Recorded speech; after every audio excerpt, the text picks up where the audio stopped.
Bonjour à tous, on se retrouve comme chaque semaine pour la revue de presse numérique et c'est parti tout de suite pour les faits marquants de cette semaine. Après le livre bleu Outre-mer, la ministre des Outre-mer Annick Girardin a présenté la trajectoire Outre-mer 5.0, une nouvelle feuille de route gouvernementale pour développer de manière durable les Outre-mer. La trajectoire Outre-mer traduit ainsi une nouvelle manière d'imaginer et de construire les Outre-mer de demain, a déclaré Annick Girardin le 8 avril depuis la Tour Eiffel à Paris. Cette trajectoire Outre-mer 5.0 se décline en 5 objectifs avec des territoires ultramarins avec zéro carbone, zéro déchet, zéro polluant agricole, zéro vulnérabilité et zéro exclusion. La ministre des Outre-mer a aussi sollicité les collectivités, les entreprises, les associations et autres initiatives pour répondre à cet objectif. Dans cette démarche, la ministre des Outre-mer aura-t-elle le soutien de la Guyane? Rien n'est moins sûr. Selon France Guyane, dans sa une de mardi, le quotidien souligne que la délégation conduite par le président de la collectivité territoriale de Guyane, Rodolphe Alexandre, n'a pas été convaincu. On est venu pour rien, ont déclaré la patronne locale du MEDEF, Tara Govinda, et le sénateur de la République En Marche, Georges Patient, à France Guyane. Le sénateur qui a aussi tweeté que cette nouvelle trajectoire est de bonnes intentions pour les îles, mais je cite, « On semble oublier que la Guyane est continentale et que le développement durable n'entraîne pas la mise sous cloche au nom de la préservation. » Fin de citation. Jeudi, les députés ont donné leur aval à la réforme du statut d'autonomie de la Polynésie française en reconnaissant la mise à contribution du FENUA dans la construction de la capacité de dissuasion nucléaire et à la défense nationale.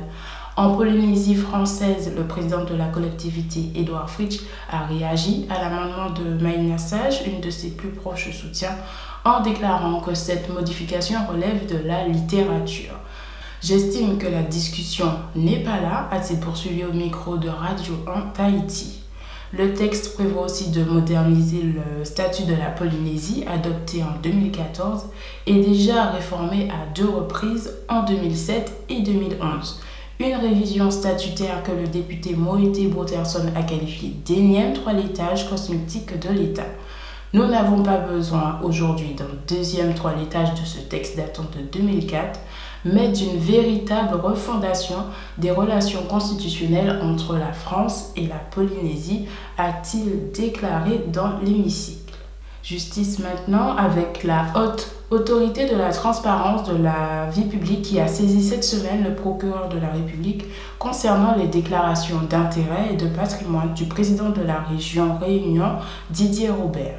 L'autorité indépendante estime qu'il y a un doute sérieux quant à l'exhaustivité, l'exactitude et la sincérité de ces déclarations du fait d'avoir omis une partie substantielle de ses revenus. Didier Robert a démenti dans un communiqué de presse.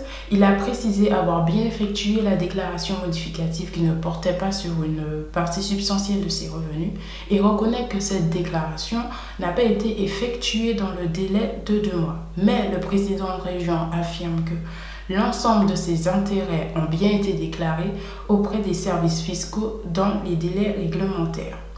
Pour le quotidien de la Réunion, cette nouvelle décision tombe au plus mauvais moment pour Didier Robert. Une enquête préliminaire vient d'être lancée sur des soupçons de détournement de fonds publics au sein de la SPL des musées régionaux dont Didier Robert est le président.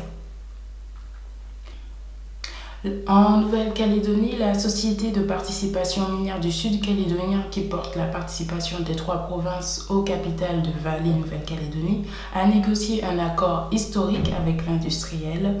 Le groupe Vallée est en passe d'abandonner une dette de près de 27 milliards de francs. Cette semaine, les Nouvelles-Calédoniennes sont revenues sur les raisons de cet accord. Selon le journal, le lancement du programme Lucie et l'ambition d'investir le marché de batteries de nouvelle génération semblent figurer parmi les raisons de cette remise à plat de cette dette et du pacte entre les différents actionnaires.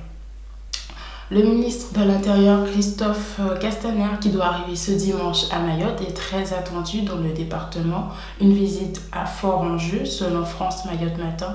Le quotidien note qu'il ne s'agira pas d'une visite saut de puce, mais bien d'une prise de marque avec le 101e département. Annoncé à la dernière minute, le journal France Mayotte Matin annonce que la visite du premier flic de France pourrait être dénouée d'annonces. Christophe Castaner devrait plutôt jouer le rôle d'éclaireur lors de ce déplacement pour la visite du président de la République, Emmanuel Macron, prévue en juin. En sport maintenant, avec ce nouveau titre pour la Martiniquaise Mélanie De Jesus dos Santos, qui a été sacrée championne d'Europe de gymnastique ce vendredi en Pologne. Elle est devenue à 19 ans la deuxième gymnaste française à remporter ce titre. Ça représente tout le travail que j'ai pu faire à l'entraînement, malgré mon problème au doigt. Je suis hyper heureuse d'avoir fait les 4 agrès et d'avoir remporté cette médaille aujourd'hui.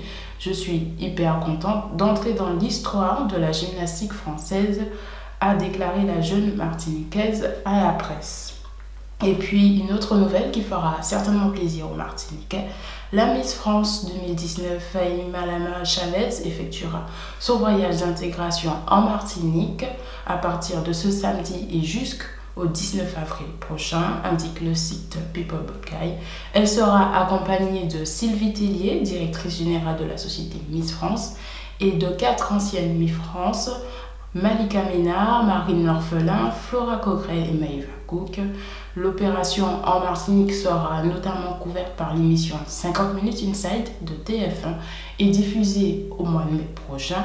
Une belle opportunité de visibilité pour le comité martiniquais du tourisme et la destination Martinique. Le premier trou noir jamais observé par l'homme découvert ce mercredi s'appelle désormais Poréi. Ce nom d'origine hawaïenne a été donné par un professeur de culture et de civilisation hawaïenne à l'université d'Hawaï. Poréi signifie la création sombre, insondable ornée, ou encore source sombre embellie de création sans fin. Ce nom vient du Kumulipo, un chant religieux hawaïen composé au XVIIIe siècle pour faire le récit de la création du monde et de la généalogie des membres de la royauté hawaïenne. Le choix de ce nom s'est porté vers Hawaï car 2 des 8 télescopes millimétriques qui ont contribué à la découverte de ce premier trou noir étaient basés sur l'archipel. C'est tout pour cette revue de presse numérique. On se donne rendez-vous la semaine prochaine. En attendant, vous pourrez toujours suivre l'actualité des Outre-mer sur Outre-mer 360.